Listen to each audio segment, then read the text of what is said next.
istimewa di mata Tuhan. Yang bangga menjadi kepunyaan Tuhan, katakan saya. Saudaraku, mungkin kita tidak sadari bahwasanya kita ini adalah orang yang sangat istimewa bagi Tuhan. Kenapa istimewa? Itu dibuktikan dari pengorbanannya di kayu salib. Dia disalib bukan untuk malaikat. Dia disalib untuk saya dan saudara orang berdosa. Haleluya. Haleluya. Istimewa artinya kita dipilih. Dan dipilih, diselamatkan untuk satu tujuan. Bukan tidak ada tujuan. Kalau memang tidak ada tujuan lagi di bumi ini, saat kita lahir baru langsunglah ke sorga. Tetapi kita masih ditempatkan di dunia yang fana ini dengan tujuan tertentu. Mari kita baca dulu ayat yang mungkin familiar bagi saudara. Familiar di telinga kita, kata orang dunia ya. 1 Petrus 2 ayat 9 sampai 10. Kita baca bersama 1, 2, 3. Tetapi kamulah bangsa yang terpilih, imamat yang rajani, bangsa yang kudus, umat kepunyaan Allah sendiri. Supaya kamu memberitakan perbuatan-perbuatan yang besar dari Dia, yang telah memanggil kamu keluar dari kegelapan kepada terangnya yang ajaib. Kamu yang dahulu bukan umat Allah, tetapi yang sekarang telah menjadi umatnya, yang dahulu tidak dikasihani, tetapi yang sekarang telah beroleh belas kasihan. Wow. Saudaraku, dari firman Tuhan ini, kita bisa melihat identitas kita. Siapa kita? Saudaraku, sangat istimewa di mata Tuhan. Ayat 9a tadi dikatakan, tetapi kamulah bangsa yang terpilih. Identitas pertama kita. Imamat yang rajani. Sudah imam, raja lagi. Bangsa yang kudus. Tadinya bergelimang dosa, tapi dikuduskan. Dan umat kepunyaan Allah sendiri. Kita lihat satu persatu identitas kita ini, supaya kita menyadarinya. Yang pertama, bangsa yang terpilih. Umat pilihan. Katakan dulu kiri kanan saudara, gini-gini umat pilihan ini. Haleluya. Apapun keadaan saudara, ya. Saudara umat pilihan. Dalam ayat ini, kata terpilih itu ditujukan pada saya dan saudara umat Tuhan yang sudah percaya, yang sudah dilahirkan kembali melalui firman. 1 Petrus 1:23 berkata begini, karena kamu telah dilahirkan kembali, bukan dari benih yang fana. Kalau jasmania kita ini dari benih yang fana. Tetapi kelahiran baru kita dikatakan di sini bukan dari benih yang fana, tetapi dari benih yang tidak fana oleh firman Allah yang hidup dan yang kekal. Itulah kita secara rohani di mata Tuhan. Identitas sebagai umat pilihan ini dalam perjanjian baru ini dulu juga dikenakan Tuhan pada umat Israel yang asli. Dikatakan Ulangan 7:6, sebab engkaulah umat yang kudus bagi Tuhan Allahmu. Engkaulah yang dipilih oleh Tuhan Allahmu dari segala bangsa di atas muka bumi untuk menjadi umat kesayangannya. Ini juga untuk saya dan saudara, kita dipilih menjadi umat kesayangannya. Kesayangan siapa saudara? Kesayangan Tuhan. Kalaupun dunia membencimu, keluarga membencimu, Tuhan menyayangimu. Alasan dibalik pemilihan ini bukan karena baiknya umat Israel itu. Bukan karena hebatnya mereka. Bukan karena pandainya berperang. Di ayat 7 dan 8 dilanjutkan begini. Bukan karena lebih banyak jumlahmu dari bangsa manapun juga. Maka hati Tuhan terpikat olehmu. Dan memilih kamu. Bukankah kamu ini yang paling kecil dari segala bangsa? Bayangkan itu. Dari paling kecil dari segala bangsa. Tapi dipilih Tuhan. Tetapi karena Tuhan mengasihi kamu. dan memegang sumpahnya yang telah diikrarkannya kepada nenek moyangmu, maka Tuhan telah membawa kamu keluar dengan tangan yang kuat dan menebus engkau dari rumah perbudakan, dari tangan Firaun, Raja Mesir. Bagi kita sekarang, kita dilepaskannya dari perbudakan dosa.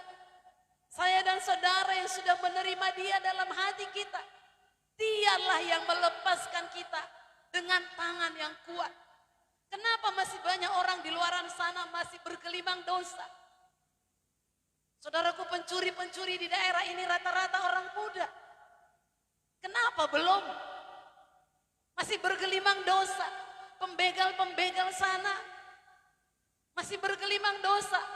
Tapi saya dan saudara ditebus dari perbudakan dosa itu. Dan saudaraku, prinsip pemilihan yang sama dahulu bagi umat Israel berlaku atas kita umat Tuhan di perjanjian baru. Kita dipilih bukan karena hebat kita. Kita dipilih berdasarkan rencananya. 1 Petrus 1 ayat 2 berkata begini, yaitu orang-orang yang dipilih sesuai dengan rencana Allah Bapa kita dan yang dikuduskan oleh Roh. Supaya apa? Supaya taat kepada Yesus Kristus dan menerima percikan darahnya. Kiranya kasih karunia dan damai sejahtera makin melimpah atas kamu. Haleluya. Kiranya damai sejahtera, kasih karunia dan damai sejahtera makin melimpah atas saya dan saudara semua. Dan pemilihan Tuhan itu juga bersumber dari kasih dan kedaulatannya. Dalam Efesus 1 ayat 5 berkata begini, dalam kasih Ia telah menentukan kita. Masih banyak di luar sana belum.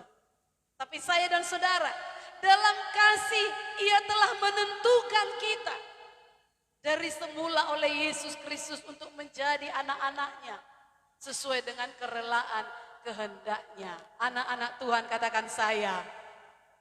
Bukan karena baik saudara, amin. Tapi dikatakan dengan kerelaan dan kehendaknya. Dan juga berdasarkan maksud dan kasih karunia-Nya. 2 Timotius 1 ayat 9. Sama-sama kita baca ayat ini dulu. 2 Timotius 1 ayat 9.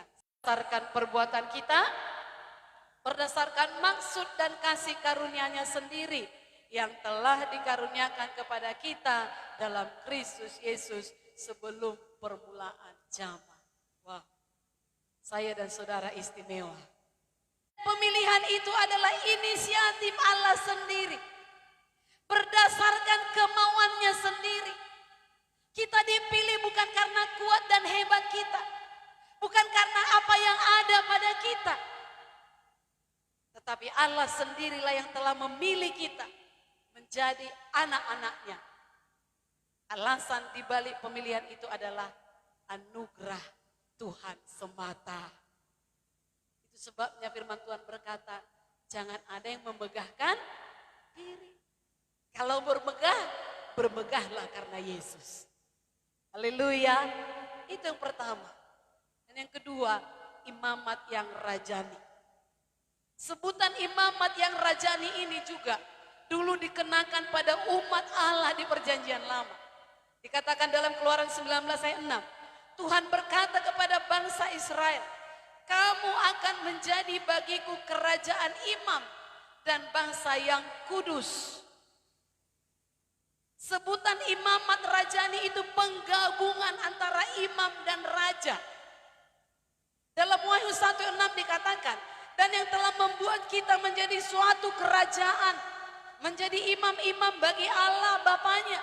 Bagi Dialah kemuliaan dan kuasa sampai selama-lamanya. Amin.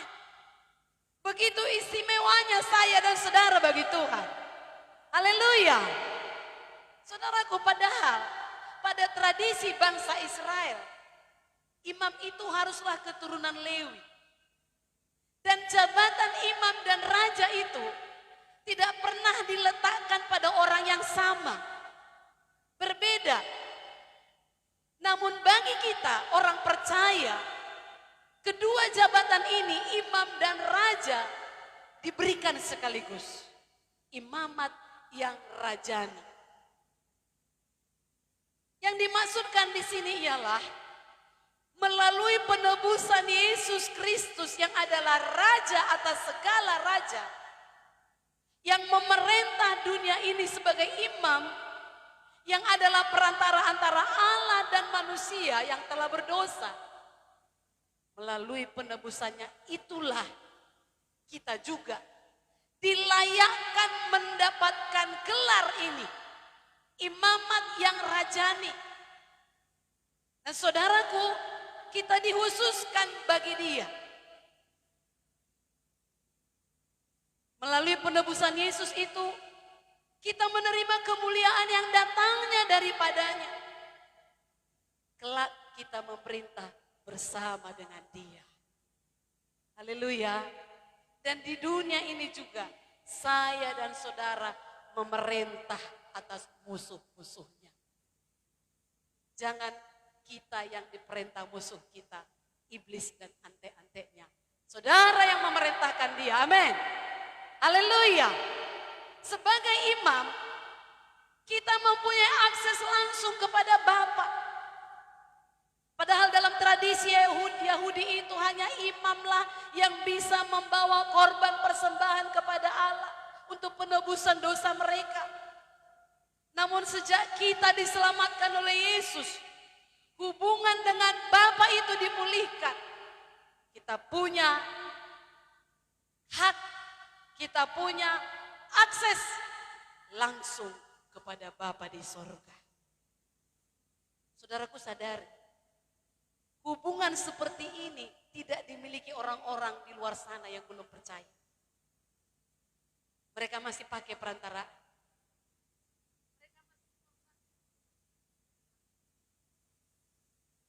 Saya dan saudara punya akses langsung.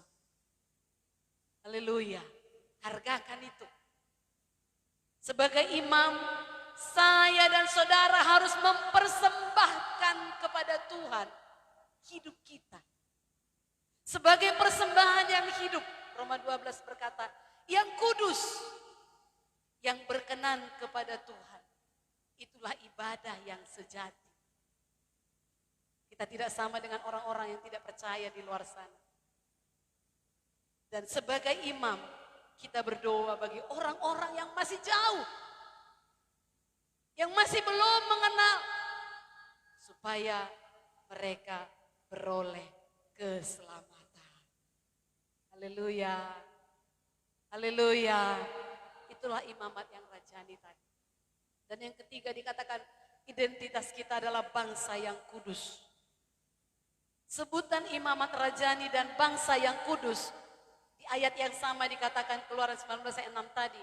Kamu akan menjadi bagiku kerajaan imam dan bangsa yang kudus. Kekudusan di sini merujuk kepada pemisahan, penghususan. Dipisahkan dari bangsa-bangsa lain. Dihususkan untuk Allah. Saudaraku, begitu istimewanya. Tidak lagi bergelimang dosa. Karena yang memanggil kita adalah Allah yang kudus. Maka kita juga harus menjadi umat yang kudus. Mari kita baca 1 Petrus 1 ayat 15. Tetapi hendaklah kamu menjadi kudus di mana? Sama seperti Dia yang kudus. Jadi Dia yang memanggil kita itu kudus. Maka Dia pun meminta kita supaya kudus. Bukan hanya di gereja kudus, tapi dikatakan di dalam seluruh, berarti menit ke menit, hari ke hari. Haleluya. Kudus dalam seluruh hidupmu. Saya dan saudara adalah bangsa yang kudus. Dalam bahasa Yunaninya disebut hagios, yang berarti berbeda. Orang Kristen terpanggil untuk berbeda. Haleluya. Kenapa berbeda? Didedikasikan untuk Tuhan, bukan lagi untuk dosa. Bukan lagi untuk dipermainkan iblis. Saudaraku, kenapa orang Kristen, saya dan saudara yang sudah percaya, harus mengikuti standarnya Tuhan. Standar kerajaan sorga, itulah berbeda. Itulah dihususkan. Menjadi berbeda bukan berarti jadi aneh. Ada orang menerapkannya salah. Dia berlaku aneh. Anehnya apa? Dia menyendiri di kamar. Gak menyentuh dunia ini. Itu aneh. Tapi apa maksudnya? Ketika kita hidup di dunia ini, memang di sekeliling kita bergelimang dosa. Tetapi yang namanya kita hagios, berbeda, maka kita harus lebih mengutamakan nilai atau standar Tuhan dalam hidup kita. Haleluya. Harus berani tampil berbeda. Tidak ikut-ikutan dengan gaya hidup duniawi. Walau memang untuk itu kita kadang dicemooh, dikucilkan, dijauhi.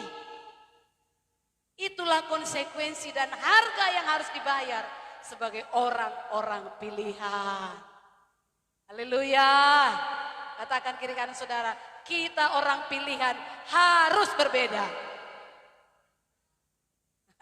Goncang dia sekali lagi, woi berbeda. Haleluya, haleluya.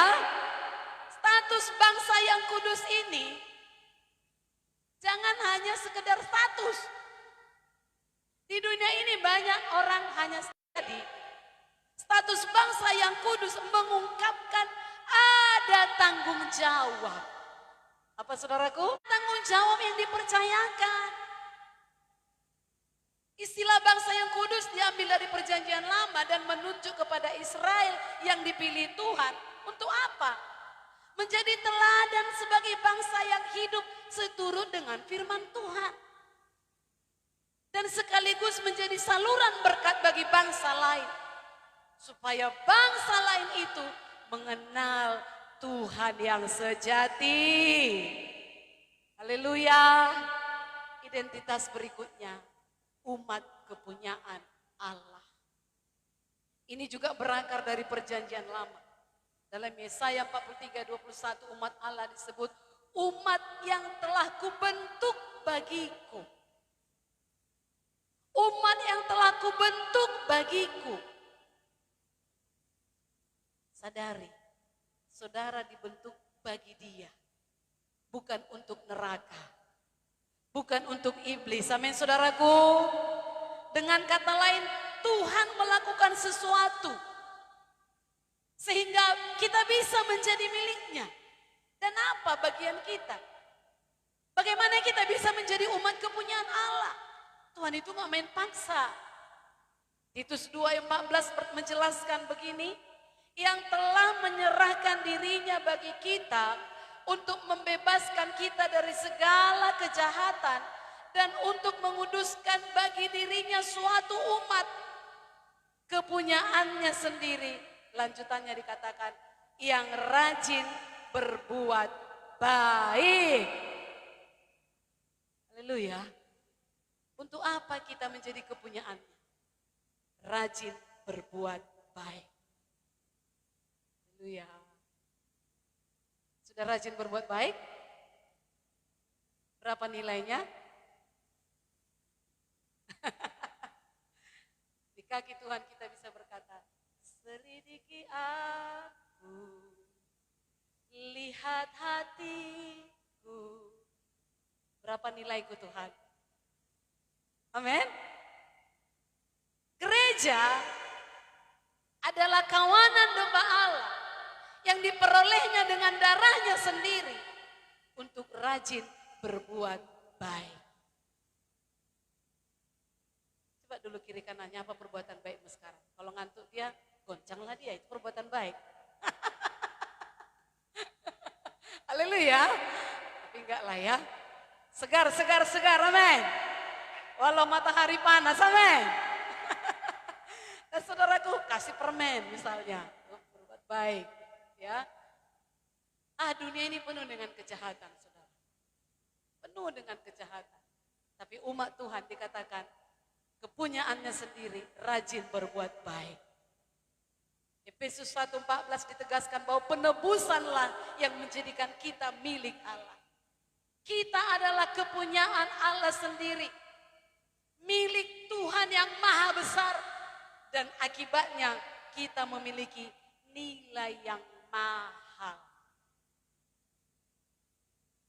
Semahal apa saudara?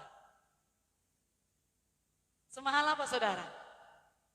Semahal nyawa Yesus. Seharga darah Yesus. Saudaraku bayangkan, pemilik kita yang pemilik dunia ini. Maha besar, maha dahsyat. Kalau kita bayangkanlah di dunia ini. Pulpen di tangan saya, kalau kita beli di pinggir jalan, berapa harganya? 2.000. Tapi kalau ini di tangan Presiden John Kennedy, mantan Presiden Amerika, ini dilelang bisa jadi miliar. Bayangkan bedanya. Saudara minum teh sosro, di kedai itu bisa dapat 3.000. Tapi coba duduk di restoran berbintang 5, hotel berbintang 5, bisa menjadi 30.000. Bayangkan mahalnya saudara. Pemilik saudara siapa? Tuhan yang maha besar. Miliknya kita. Jadi saudara mahal. Jadi setelah orang percaya dimiliki Allah, dari orang biasa menjadi orang yang luar biasa, berharga, istimewa. Katakan lagi kiri kanan saudara, rupanya aku istimewa. Jangan sepele sama aku. Haleluya. Karenanya itu, kita harus menjaga diri kita sebagai umat yang istimewa itu. Jangan murahkan dirimu terhadap dosa. Kalau kata orang berpacaran, jangan jual murah. Jual mahal enggak laku katanya. Orang dunia bilang ya jangan jual mahal, jual murah enggak laku katanya. Tapi ini beda persepsinya. Jangan murahan. Sedikit disentil dosa langsung jatuh, itu murahan. Engkau mahal saudaraku. Walaupun dicubit sekuat-kuatnya bilang, aku kuat dalam Tuhan. Aku mahal, aku istimewa.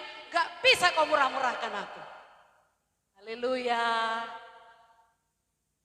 Jadi bayangkan di tangan siapa saudara. Sama seperti pulpen ini tadi. Di tangan Presiden Bush ini mahal. Tapi pada kita mungkin di emperan hanya 2.000. Saudara, dimiliki oleh pemilik dunia dan segala isinya. Istimewa, mahal, amin. Untuk apa?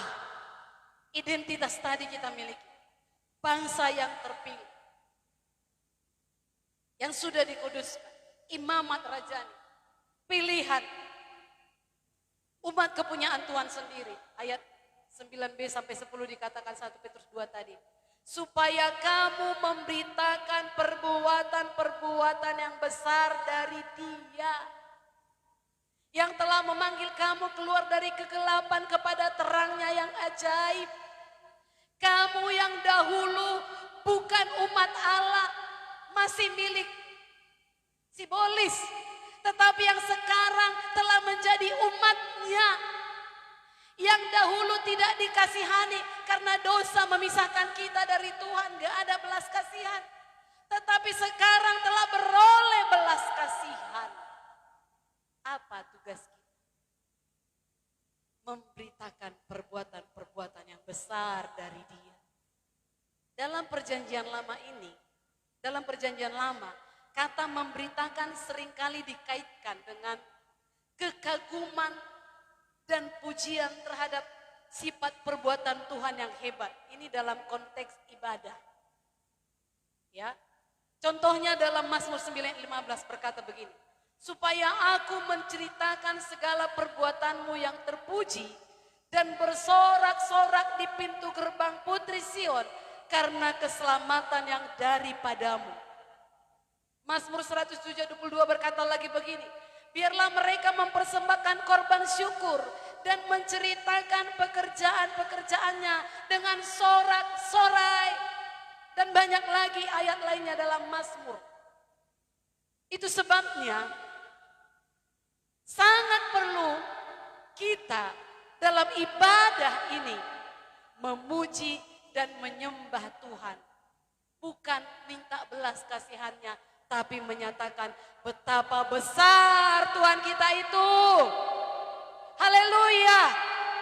Kita ceritakan, kita beritakan kepada sesama kita. Kita nyanyi, kita seolah-olah berkata, Tuhan kita itu besar. Lihatlah, dia dahsyat, dia menyembuhkan, dia membebaskan. Amin. Maka kalau dalam ibadah, jangan vakum. Haleluya. Tapi kita bersorak-sorai. Kenapa? Karena kita menyaksikan kuasa Tuhan yang besar itu. Menceritakan perbuatan-perbuatan yang besar. Dan dalam perjanjian baru, kata memberitakan berkaitan dengan aktivitas para murid setelah ketemu Yesus yang bangkit. Yaitu memberitakan Injil Yesus Kristus ke seluruh dunia. Dalam Markus 16 ayat 8b berkata, sesudah itu Yesus sendiri dengan perantaran murid-muridnya memberitakan dari timur ke barat berita yang kudus dan tak terbinasakan tentang keselamatan yang kekal itu. Selain kita memuji menyembah Tuhan, menceritakan kebesaran Tuhan dengan nyanyian sorak-sorai, kita juga menceritakan Yesus adalah juru selamat. Haleluya saudaraku. Dan tujuan pemberitaan itu adalah kemuliaan Allah. Bagi kemuliaan Allah. Bagaimana cara kita memuliakan Allah? Dikatakan tadi 1 Petrus 2 ayat 9b. Dengan perubahan kita dari gelap menjadi terang. Begitulah kita menceritakan perbuatan Tuhan itu. Begitulah kita menjadi saksi. Saudaraku, kita dahulu berada dalam kegelapan. Sekarang kita bukan hanya berada dalam terang, tapi dalam terangnya yang ajaib. Ajaib itu yang menurut pikiran kita nggak sanggup. Tapi karena dalam terangnya yang ajaib, orang bisa lihat, bisa juga dia berubah ya. Jadi kalau ada orang dekil, bandalnya minta ampun, bawa ke terang Tuhan yang ajaib. Haleluya. Sebelum kita menerima penebusan Yesus Kristus, memang kita dalam kegelapan dosa. Kita tidak mampu menjangkau terang ilahi. Orang luar sana yang masih dalam kegelapan, gak mampu menjangkau terang ilahi. Itu sebabnya dibutuhkan gereja. Itu sebabnya dibutuhkan saya dan saudara. Amin. Orang yang dalam kegelapan tidak mampu berbuat yang benar. Kenapa? Masih dikuasai oleh dosa. Tapi saya dan saudara melalui penebusan Yesus Kristus, kita dibawa keluar dari kegelapan dosa dan hidup dalam terang ilahi. Begitu kita memuliakan Tuhan. Jadi kita tidak dalam kegelapan lagi. Dan ayat 9b dikatakan perubahan status dari bukan umat menjadi umat Allah. Tuhan berkenan membuat kita, menjadikan kita umatnya. Dulu kita nggak miliknya, kita milik dosa, kita milik Lucifer, sudah dijual Adam dan Hawa. Oleh karena dosa, kita bukan milik Allah, tapi melalui Yesus Kristus, kita ditebus dengan darah yang mahal. Sekarang kita menjadi umat kesayangannya. Jadi harus ada perubahan status. Jangan sama dengan status yang dulu. Masih dimiliki iblis. Padahal status kita sudah umat Tuhan. Harus ada perubahan, amin. Ayat 10-nya tadi dikatakan dulu kita tidak dikasihani. Tapi sekarang beroleh belas kasihan. Oleh karena dosa kita seharusnya dihukum. Tapi Yesus menggantikan kita. Seharusnya kita tidak layak menerima berkat-berkatnya. Tapi karena kasih karunia-Nya kita dilayakkan menerima anugerah Tuhan itu. Haleluya. Begitulah kita menceritakan perbuatan Tuhan. Harus kita menyadari siapa kita di dalam Dia. Bagaimana lagi kita memuliakan namanya? Dikatakan dalam 1 Petrus 2 ayat 12. Sama-sama kita baca. Melalui kesalehan kita orang-orang lain bisa datang pada Tuhan dan memuliakan Dia. Sama-sama 1, 2, 3. Milikilah cara hidup yang baik di tengah-tengah bangsa-bangsa bukan Yahudi. Supaya apabila mereka memfitnah kamu sebagai orang durjana, mereka dapat melihatnya dari perbuatan-perbuatanmu yang baik dan memuliakan Allah pada hari Ia melawat mereka. Tengah-tengah dunia ini, miliki cara hidup yang baik. Jangan sama. Kalau sama nggak bisa jadi saksi. Cara hidup yang baik. Jadi kalaupun dicemooh, kalaupun difitnah, reaksi kita adalah reaksi kebenaran. Aku mengasihimu, aku memberkatimu, aku mendoakanmu. Amin. Kita juga memuliakan Tuhan melalui pelayanan kita. Saya baca 1 Petrus 4 ayat 11. 3 menit lagi bisa? Jika ada orang yang berbicara, baiklah ia berbicara sebagai orang yang menyampaikan firman Allah. Jadi berbicara di luar sana, jangan sama dengan orang dunia. Jika ada orang yang melayani, baiklah ia melakukannya dengan kekuatan yang dianugerahkan Allah. Bukan karena hebat kita. Supaya Allah dimuliakan dalam segala sesuatu karena Yesus Kristus. Ialah yang mempunyai kemuliaan dan kuasa sampai selama-lamanya. Saya dan saudara memuliakan Tuhan di tengah-tengah dunia yang jahat. Berbicara di luar sana, berbicara seturut firman. Haleluya. Kalau orang mengeluh, engkau bersyukur. Itu bedanya. Kalau orang berantem, engkau mendamaikan. Jangan mengompori. Itu bedanya. Haleluya. Kalau orang bergosip, engkau datang menasehati. Kalau tidak ternasehati, tinggalkan dan berkati, doakan dia. Itu dia orang yang memuliakan Tuhan. Dan kemudian melalui apa lagi kita memuliakan Tuhan? Penderitaan. Dikatakan 1 Petrus 4 ayat 14 dan 16. Berbahagialah kamu jika kamu dinista karena nama Kristus. Sebab roh kemuliaan, yaitu roh Allah ada padamu. Yang ada padanya roh Tuhan, katakan saya. Tetapi jika ia menderita sebagai orang Kristen, maka janganlah ia malu. Jangan ganti KTP-mu demi PNS. Demi kedudukan. Melainkan, hendaklah ia memuliakan Allah dalam nama Kristus itu. Dengan apa nama Tuhan dimuliakan? Penderitaan. Gak mungkinlah orang, oh udah, emang kau udah hebat kali kau, udah ada. Silakan. Enggak. Kalau engkau menolak, pasti ada cemooh. Gak akan semua lulus-lulus saja. Haleluya.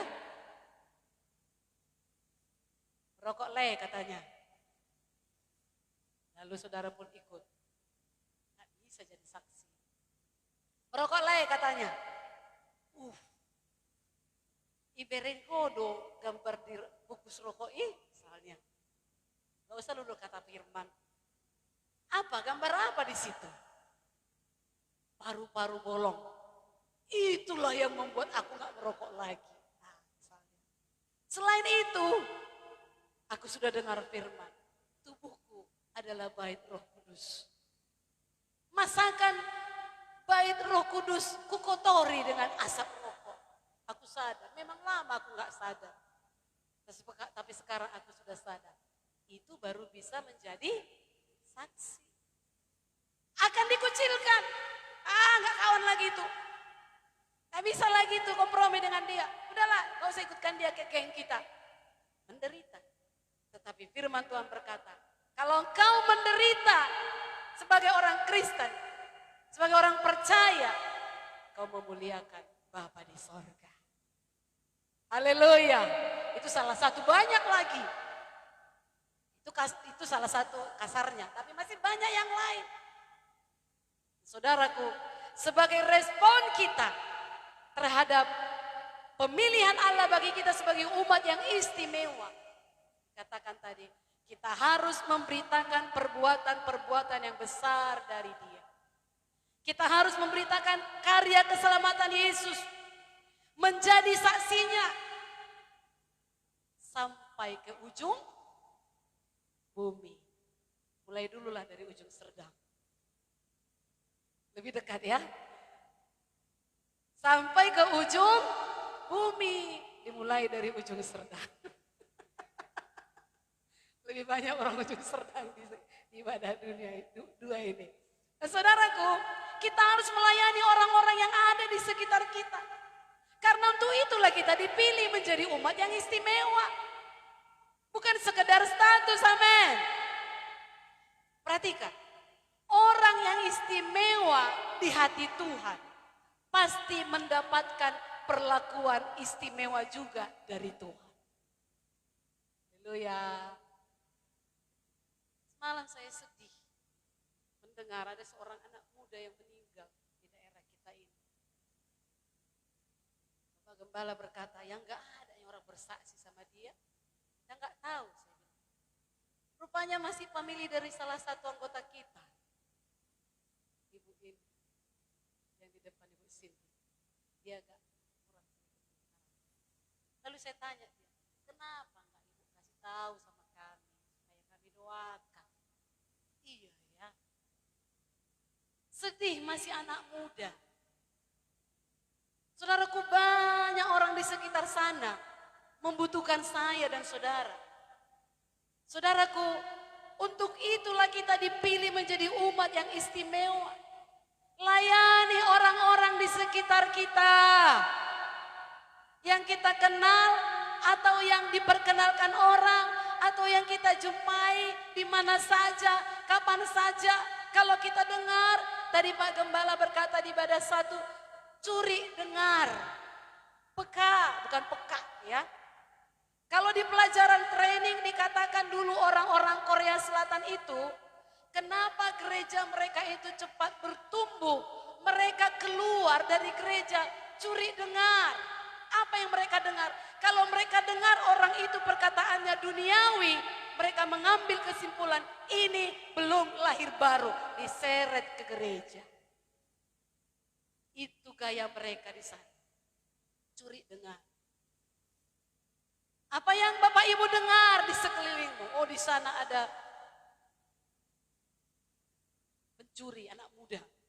Cari tahu di mana. Doakan. Layani, berbicara kepadanya.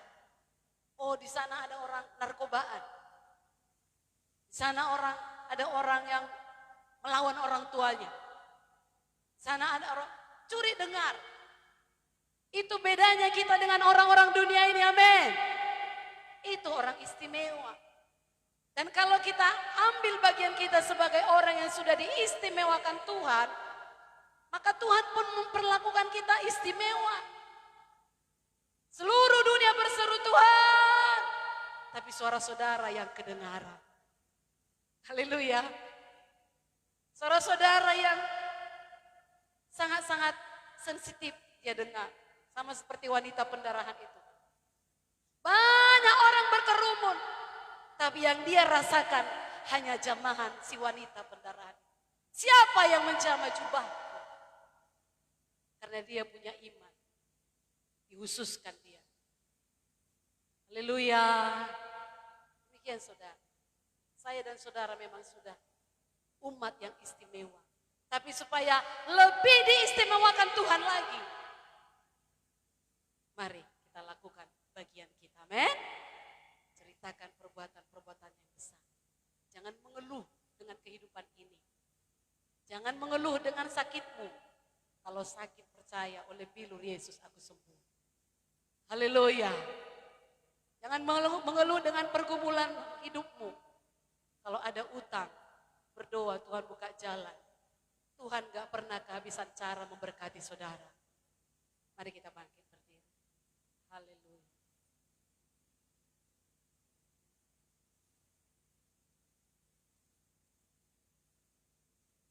Jadilah terang bagi keluargamu, bagi sekelilingmu.